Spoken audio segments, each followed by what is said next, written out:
So hello guys, welcome to ultimate success online tutorial. मैं हूं अभिषेक गुप्ता और आज हम लोग शुरू करने जा रहे हैं इडियम्स एंड फ्रेजेस का पार्ट 4 लेक्चर। जो लोग ये लेक्चर पहली बार देख रहे हैं उन लोगों को मैं बोलना चाहता हूं कि आप लोग ये लेक्चर देखने से पहले इडियम्स एंड फ्रेजेस का पार्ट 1 से लेके पार्ट 3 तक लेक्चर जरूर देख ले। जितना भी हम लोग इडियम्स का पार्ट बनाएंगे आपके एग्जाम के लिए बहुत ही ज्यादा इंपॉर्टेंट है। एग्जाम में कॉमन क्वेश्चन मिलने का चांसेस 90% है जो हम लोग कराएंगे। सो कोई भी क्वेश्चन मिस ना कीजिए। और जो लोग चैनल में नए हैं प्लीज सब्सक्राइब कर लीजिए और नोटिफिकेशन बेल को दबा दीजिए ताकि आपको अपडेट सबसे पहले मिल जाए। तो लेक्चर शुरू करने से पहले मैं आपको बोलना चाहता हूं कि आपको इधर कोई भी चीज रट्टा मारने की जरूरत नहीं है। क्या बोला? कोई भी चीज आपको रट्टा मारने की जरूरत नहीं है।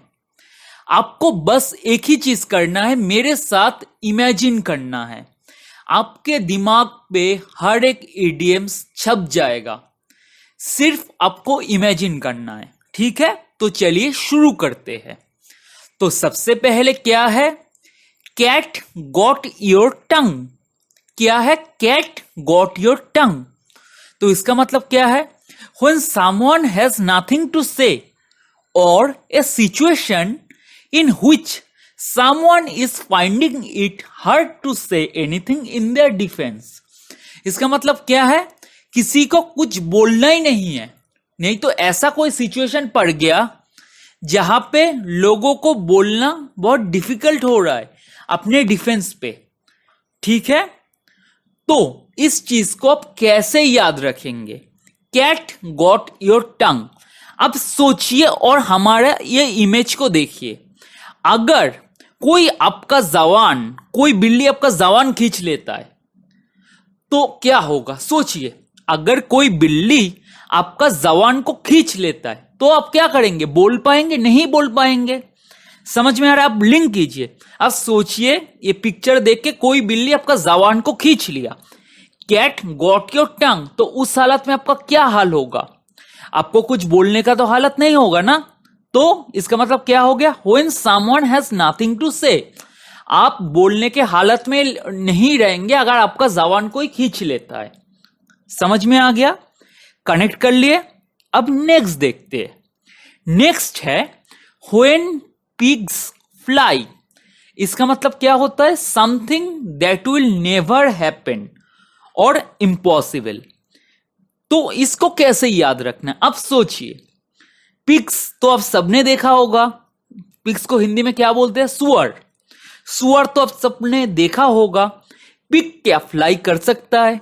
अब सोचिए, अगर कोई बोलता है देखिए देखो देखो वो सुअर उड़ रहा है आसमान में, तो तुम क्या बोलोगे? इम्पॉसिबल है, ये हो ही नहीं सकता।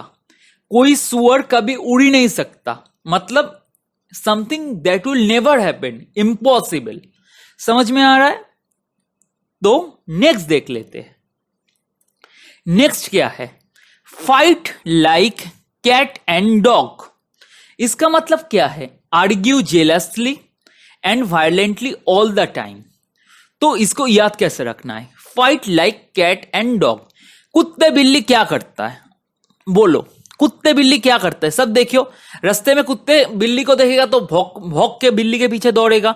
अगर कोई कुत्ता देख रहा है कि बिल्ली को कोई खाना दिया है तो कुत्ता दौड़ के आके बिल्ली को हटा के वो खाना खाएगा। मतलब क्या है?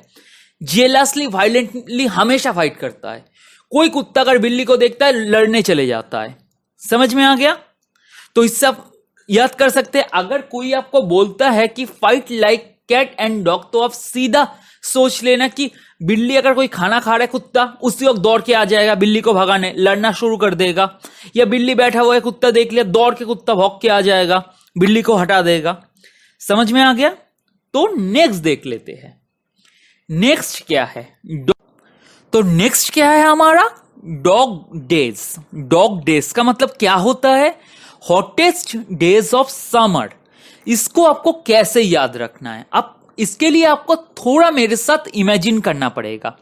अब सोचिए, कुत्ता घर पे बैठा हुआ है, ठीक है? कुत्ते कैसे बैठे रहता है? कुत्ते हमेशा अपना जीभ निकल के बैठा रहता है।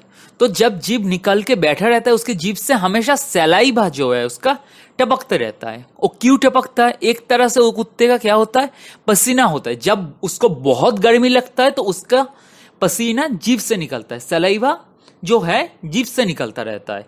ठीक है, तो वो जितना गर्म पड़ेगा वो उतना सलाइवा निकालेगा। ठीक है, तो हम लोग बोल सकते हैं उसको, आप लिंक कीजिए कि कुत्ता बैठा हुआ है, कोई दिन है जहां पे कुत्ता बैठा हुआ है और जीभ से सलाइवा टपक रहा है। तो उसको आप सोच लीजिए, आज बहुत गर्मी है। ठीक है, तो गर्मी कब पड़ता है? समर में पड़ता है। तो इसके साथ आप लिंक कर लेना कि हॉटेस्ट डेज ऑफ समर। ठीक है, तो डॉग्स डे क्या होता है? आप मेरे साथ बोलिए, डॉग्स डे क्या होता है? Hottest days of summer. ठीक है, लिंक्ड हो गया। कुत्ता बैठा हुआ है, सलाइवा लटक रहा है, मतलब गर्मी ज्यादा है। तो आज बहुत गर्मी है। गर्मी कब पड़ता है? समर में पड़ता है। तो hottest day of summer, hottest days of summer. ठीक है, तो नेक्स्ट देख लेते हैं। नेक्स्ट है kill the goose that lays the golden eggs. इसका मतलब क्या होता है? To destroy something that is profitable to you mostly because of greed. ये एक कहानी है, kill the goose that lays golden egg. ये तो आप लोग सबने सुना होगा, फिर भी मैं कहानी बोल देता हूं। एक गूस था जो डेली सोने का अंडा देता था, और जो उसका मालिक था वो हर रोज सोने का अंडा लेके जाता था और पैसा कमा के आता था। तो एक दिन उसका मालिक ने सोचा कि ये हर रोज सोने का अंडा दे रहा है, मेरे को हर रोज एक एक अंडा के लिए वेट करना पड़ रहा है। इसका मतलब गूस के पेट में बहुत सारा सोने का अंडा होगा। तो मैं एक काम करता हूं, इसको मार के सब सोने का अंडा ले लेता हूं। क्यों मैं हर रोज एक एक दिन वेट करके एक एक अंडा का इंतजार करूं? तो एक दिन क्या किया उसका मालिक, उस गूस को काट लिया, और जब मार दिया तो पेट के अंदर कुछ नहीं मिला उसको। तो इससे उसका क्या हुआ, और सोने का अंडा उसको मिलना भी बंद हो गया, क्योंकि गूस तो मर गया। तो उसके लिए ये गूस प्रॉफिटेबल था, क्योंकि डेली सोने का अंडा देता था और ये जाके बेच देता था। बट ये क्या किया, लालची के कारण उसने गूस को मार दिया। तो उसने अपने हाथों से अपना प्रॉफिटेबल बिजनेस को खत्म कर दिया। ठीक है, लिंक्ड हो गया। तो किल the goose that less golden egg अगर कोई बोलता है तो आप मेरा ये कहानी को याद रख लेना। ठीक है, तो नेक्स्ट देख लेते क्या है। Can of worms. Can of worms, इसका मतलब क्या होता है? To get into something that is messy और has problem and is unwanted. ठीक है, तो इसको आप कैसे याद रखेंगे? ठीक है, कैन्स ऑफ वर्म। अब सोचिए, आपको आके कोई एक कैन दिया। ठीक है, आपको कोई आके एक कैन दिया और आप कैन को खोले और देख रहे हैं कि बहुत सारा वर्म्स निकल रहा है, जैसे मैं ये पिक्चर में दिया। अब सोचिए, आपको कोई कैन दिया और वो कैन को आप खोल रहे हैं। सोचिए, अब उस कैन को आप खोल रहे हो, बहुत सारा कीड़ा निकल गया, बहुत सारा वर्म्स निकल गया। तो उस टाइम में आपका हालत क्या होगा? अब एक मेसी सिचुएशन में पड़ जाओगे, आपका बहुत प्रॉब्लम आ जाएगा, जो आपने नहीं सोचा था कि मैं प्रॉब्लम नहीं चाहता हूं, बट अचानक आपने कैन खोला और चारों तरफ वर्म्स आ गया। कैन खोलने के बाद ही वर्म्स आ गया, तो अब क्या सिचुएशन में पड़ गए? बहुत एक मेसी सिचुएशन में पड़ गए, जो आप नहीं चाहते थे, आप प्रॉब्लम में पड़ गए। सोचिए, आपके हाथ में मैं कैन दिया, आप खोले और वर्म्स आ गया, बहुत सारा वर्म्स आ गया। आप क्या करेंगे? एक गंदा सिचुएशन में पड़ जाएंगे, आपको प्रॉब्लम आ जाएगी, ये मैं क्या करूं? समझ में आ गया? कनेक्ट कर लिए? बस आपका काम है इमेजिन करना, कुछ रट्टा मारने की जरूरत नहीं है। मेरे साथ इमेजिन करते रहिए, आपका ईडीएम्स तैयार। तो नेक्स्ट देख लेते हैं क्या है। Like a chicken with its feed. ठीक है, इसका मतलब क्या होता है? A small amount of money considered small और अनइम्पॉर्टेंट। तो इसको कैसे याद रखना है? Like a chicken with its feed, इसका मतलब क्या होता है? एकदम बहुत, इतना कम पैसा है जिसका कोई वैल्यू ही नहीं है। ठीक है, बहुत ही कम पैसा है। तो इसको आपको कैसे याद रखना है? Like a chicken with its feed मतलब चिकन का खाने जैसा। अब सोचिए, एक चिकन कितना खाना खाता है? एक चिकन के खाने के लिए, एक मुर्गी के खाने के लिए आपको कितना पैसा खर्चा होता है? सोचिए, कनेक्ट कीजिए। एक चिकन को आप खाना दे रहे, थोड़ा सा खाएगा, ज्यादा तो नहीं खाता है ना, घोड़ा जैसा तो नहीं खाता है ना। तो ईट लाइक अ हॉर्स में कल पढ़ा था, तो ईट लाइक अ हॉर्स का मतलब क्या था? ओवर ईटिंग, खाता ही रहता है घोड़ा। और चिकन कितना खाता है? बहुत कम खाता है। उसका मतलब क्या है? एकदम एकदम एक स्मॉल अमाउंट खाता है, ठीक है, जो एकदम मतलब अनइम्पोर्टेंट के बराबर है, एकदम बहुत ही कम खाता है एक मुर्गी। समझ में आ गया? तो इस मुर्गी का खाने के साथ हम लोगों को सोचना है पैसे का, ठीक है। ये मुर्गी क्या खाता है? बहुत कम खाता है, बट जो भी है उस खाने को आपको खरीदने के लिए कितना खर्चा पड़ेगा? 2 रुपया 3 रुपया। वो ज्यादा इंपॉर्टेंट है वो पैसा? नहीं है ज्यादा इंपॉर्टेंट। तो इसको कनेक्ट कीजिए, मुर्गी बहुत कम खाना खाता है, like a chicken with speed, मतलब मुर्गी को खाना दे रहा हो, बहुत कम खाना खाता है, उसको खरीदने के लिए, उतना खाना खरीदने के लिए जो पैसा लगता है बहुत ही ज्यादा कम है, ठीक है। तो ये पैसा बहुत ही कम इंपॉर्टेंट है। दिमाग में घुस गया? A amount of money considered small और अनइम्पॉर्टेंट, ठीक है। अब कनेक्ट कीजिए, इमेजिन कीजिए, जितना आप इमेजिन करेंगे उतना अपने दिमाग में छप जाएगा, आपके दिमाग में, ठीक है। तो नेक्स्ट देख लेते हैं क्या है। नेक्स्ट है memory like a sieve. Memory like a sieve, इसका मतलब क्या है? A very bad memory. अब इसको कैसे याद रखना है बोलिए? तो आप फिर से मेरे साथ इमेजिन करना शुरू कीजिए। A memory like a sieve, इसका मतलब है वेरी बैड मेमोरी। तो आप लेफ्ट हैंड साइड में देखिए एक फोटो है, इसको हिंदी में क्या बोलते हैं? छन्नी। इसको बोला जाता है इंग्लिश में सिप, ठीक है। तो जो ये छन्नी है, इससे आप क्या करते हैं? आटा को छानते हैं। आटा को जब छानते हैं उसमें कुछ पत्थर वगैरह रहता है, तो आटा को छानने के बाद जो रेसिड्यू है, जो गंदा चीज है, वो कहाँ पे? एक तो जब आटा को आप छान रहे हैं तो अच्छा आटा तो नीचे गिर जाएगा। सिप मतलब छन्नी में क्या पड़ा रहेगा? जो मतलब क्या बोलते हैं, ईटा या कोई कंकड़, ये सब पड़ा रहेगा। वो क्या है? हम लोग कब छन्नी से क्यों छानते हैं? क्योंकि अच्छा चीज को नीचे गिराने के लिए, और बुरा चीज जो है वो छन्नी में रह जाएगा, और उसको हम लोग फेंक देते हैं। समझ में आ गया? छन्नी में आप बोलिए, छन्नी में आप क्यों छानते हैं? क्योंकि अच्छा चीज को आप अलग करते हैं बुरा चीज के साथ, जैसे लकड़ी हो गया, कंकड़ हो गया, जो भी है, कंकड़ वगैरह जो भी है। तो ये कंकड़ वगैरह जो है, या लकड़ी है, या छोटा ईटा है, या कोई भी गंदा चीज है, कहाँ रह जाएगा? छन्नी में रह जाएगा, ठीक है। ऐसे अब आप उस छन्नी से आपके मेमोरी को छानिए, आपका मेमोरी को छानिए, ठीक है। जब आप एक छन्नी से आपका मेमोरी जो है छानेंगे, तो छन्नी से छान के क्या निकलेगा? आपका गुड मेमोरीज, आपका अच्छे मेमोरीज। तो आपके छन्नी में क्या गिरा रहेगा? छन्नी में क्या रहता है? बुरी चीज। तो छन्नी में क्या रहेगा? आपका सबसे जो गंदा मेमोरी है, सबसे जो बैड मेमोरी है, वो कहां पे रह जाएगा? आपके छन्नी में। तो मेमोरी लाइक ए सिप का मतलब क्या है? जो आपके छन्नी में पड़ा हुआ है। सिप मतलब छन्नी, जो छन्नी में पड़ा हुआ है, वो क्या पड़ा हुआ है छन्नी में? गंदा चीज, मेमोरी।